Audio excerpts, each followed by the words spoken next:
Hiver 1944.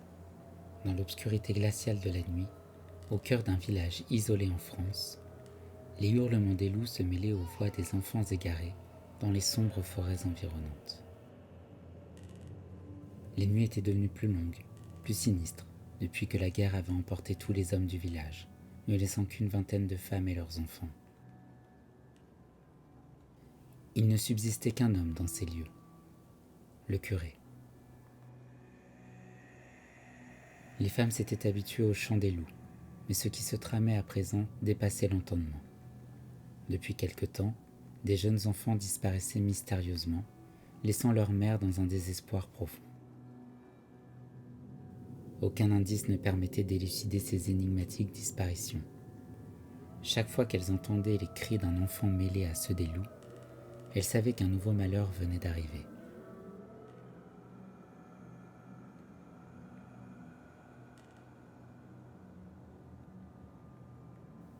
C'est alors que le détective privé, William Van Helmen, réputé pour sa finesse d'esprit et sa ténacité à résoudre les enquêtes les plus épineuses, apprit ces événements troublants.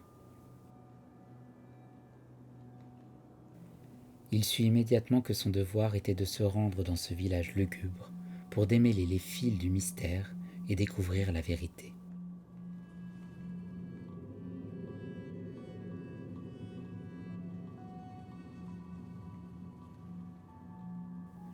En débarquant, il fut accueilli par un froid glacial et des regards méfiants. Dans ce foutu patelin, tout était figé dans le temps. Une atmosphère brumeuse venait enlacer ces lieux où, même sans ennui, la béatitude semblait avoir déserté depuis belle lurette. Une boulangerie, une épicerie, une église et une auberge minable. La visite était finie, rien d'autre à voir.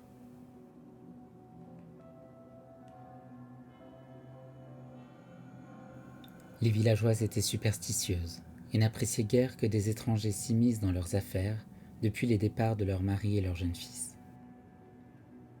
Mais William était un homme patient, qui savait mettre les gens en confiance. Il prit une des nombreuses chambres libres de l'auberge et observa le quotidien des femmes tout en se demandant où pouvait bien être la faille.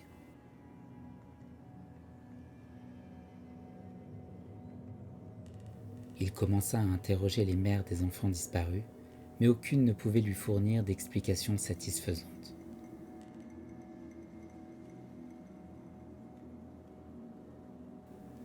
Au fil de ses investigations, William entendit des histoires étranges au sujet d'une légende locale. On racontait que la forêt abritait une meute de loups mystérieux, différents de ceux qu'on trouvait habituellement dans la région. Le curé lui-même affirmait chaque dimanche à la messe que ces loups étaient maudits, capables de prendre l'apparence d'enfants pour mieux les attirer dans les bois.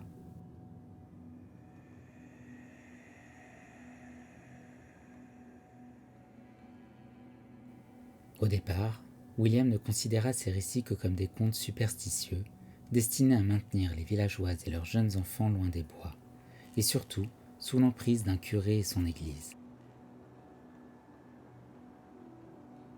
Mais à mesure qu'il accumulait les indices, il sentit qu'une vérité se cachait peut-être dans ces histoires.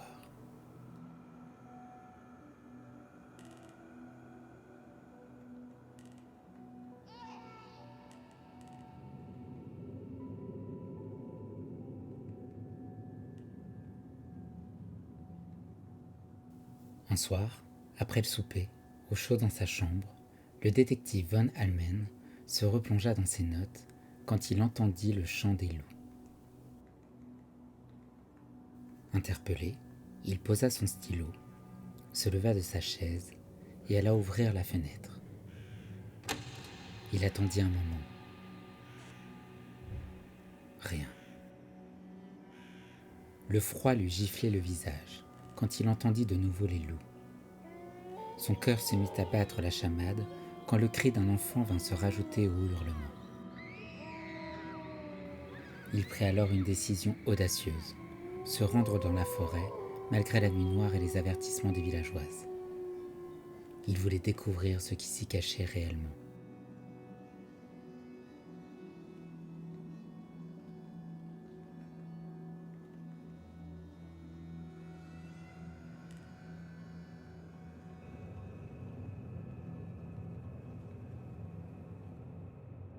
L'obscurité enveloppait William lorsqu'il pénétra dans les bois.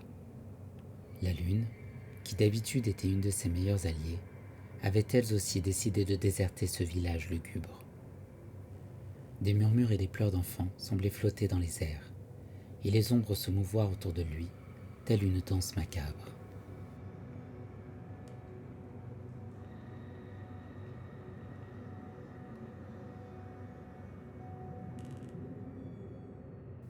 Soudain, il se retrouva nez à nez avec une fillette. Il la reconnut immédiatement, malgré la peur qui avait élu domicile dans toutes les parties du corps de cette pauvre enfant. C'était la fille d'Henriette, la boulangère du village. « Que fais-tu ici ?» lui demanda-t-il, en s'empressant de réchauffer la pauvre enfant morte de froid avec son grand manteau de laine. Entre deux sanglots, la fillette raconta qu'elle avait suivi le curé dans les bois, mais que dès qu'il avait aperçu William au loin, il l'avait abandonnée et avait pris la fuite à travers les arbres, la laissant seule, livrée à elle-même.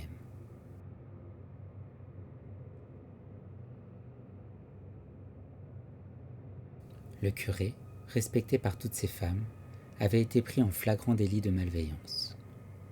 Intrigué, William interrogea plus profondément la fillette, qui ne put lui en dire plus sur les intentions de l'homme d'église.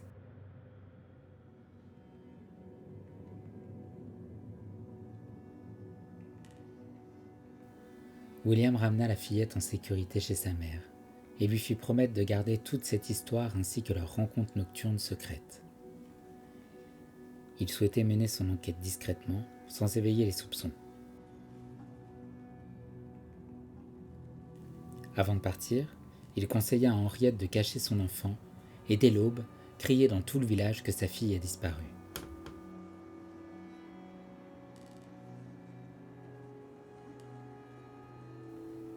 Revenu à l'auberge, William eut du mal à trouver le sommeil.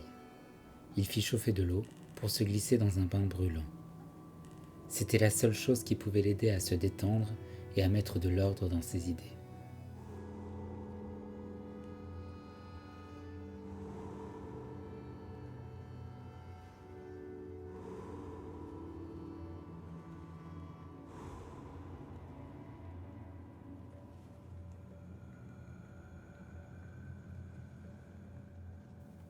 « 6h30. William se rendit à l'église du village et entreprit discrètement de fouiller l'édifice. Rien ne lui parut étrange dans un premier temps, si ce n'est cette forte odeur d'encens qui enivrait les lieux. Arrivé face à l'autel, le détective fut surpris par le bruit assourdissant des portes qui s'ouvrirent avec empressement. C'était le curé du village, qui n'avait pas l'air ravi d'accueillir ce visiteur dans sa bâtisse.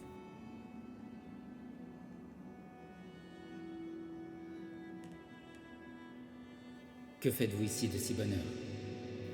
lui somma le curé. « Je me pose des questions, » lui répondit William, qui tentait de garder un air détaché. « Quel genre de questions ?» dit l'homme d'église avec une pointe d'inquiétude dans la voix. William remarqua aussitôt la panique, pourtant bien dissimulée dans les yeux du religieux. « Pourquoi les loups voleraient-ils les enfants de ce village ?» dit William en s'appuyant sur l'autel. L'homme d'église réagit aussitôt avec colère à la posture de William sur la table sacrée et lui ordonna de se redresser. Les perles de sueur sur le front du curé ne se cachaient plus. Il était évident que l'homme se sentait pris au piège. C'est alors qu'un cri strident vint percer la tension qui s'était installée dans la maison de Dieu. C'était Henriette, la boulangère qui hurlait à plein poumon que sa fille avait disparu. William et le curé se précipitèrent sous le porche de l'église et virent le village se réveiller dans un fracas indescriptible. Les femmes sortirent en chemise de nuit dans la neige pour entourer la pauvre Henriette, broyée par l'inquiétude de ne pas savoir où était son enfant. William se dit amusé que la femme avait un sacré talent de comédienne. Le détective rejoignit les femmes tandis que le curé en profita pour s'échapper sans rien dire dans les bois. Le plan de William avait marché. Le curé pensait sans doute que la jeune fille était encore au cœur de la forêt, et il avait tout intérêt à la retrouver avant qu'elle ne réapparaisse et ne dénonce ses agissements.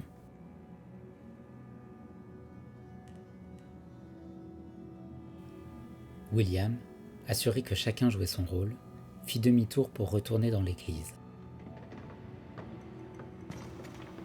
Il avait du temps devant lui, mais se dirigea directement vers l'autel. La peur qu'il avait lue sur le visage du curé tout à l'heure, quand il s'en était approché, lui fit comprendre que c'était là qu'il devait chercher. Il scruta l'autel en long, en large et en travers. Le parfum d'encens lui prenait la gorge, lui donnait presque la migraine. Là, à quatre pattes sous l'autel, le détective découvrit une trappe. Son cœur s'emballa. Il saisit la poignée de cette dernière et tira de toutes ses forces.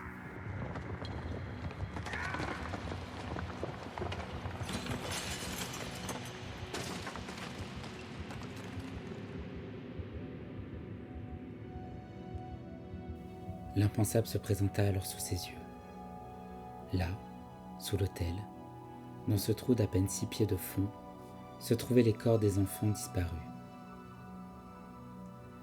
L'estomac du pauvre William encaissa un nouveau choc quand il se rendit compte que les corps des bambins étaient en partie dévorés. Pris d'un vertige, William se précipita à l'extérieur de l'église, parcourut quelques mètres, titubant en direction des villageoises, avant de s'effondrer sur le sol. Le froid lui fit rapidement reprendre connaissance. Henriette, qui observait la scène, comprit alors que le détective venait de faire une découverte cruciale. Elle abandonna aussitôt sa comédie et s'approcha de lui. « Qu'avez-vous découvert, monsieur Van Almen ?» lui demanda-t-elle. Le regard vide et le souffle court, il lui répondit d'une voix étranglée.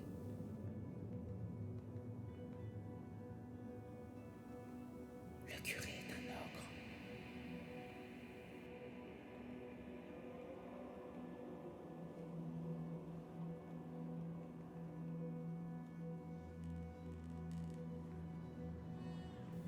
L'encens, symbole de dévotion, était utilisé pour masquer les odeurs nauséabondes de décomposition des pauvres enfants cachés sous l'autel, tandis que les loups, injustement accusés, tentaient en vain d'avertir les villageoises du danger qui rôdait autour de leurs enfants. Le curé, lui, n'était jamais revenu au village, laissant derrière lui un mystère qui plongeait cette communauté de femmes dans l'effroi.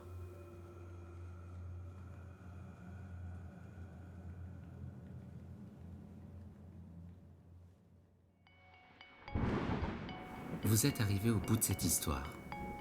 Avant de partir, laissez-moi vos impressions en commentaire.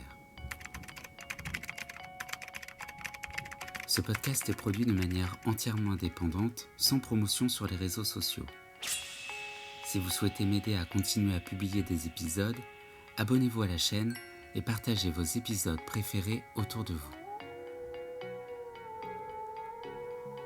Et si vous avez le courage et l'envie de plonger dans vos souvenirs les plus cocasses, contactez-moi via l'adresse que vous trouverez dans la description de cette vidéo. Vous pourriez ainsi participer à un prochain épisode de Guéridon.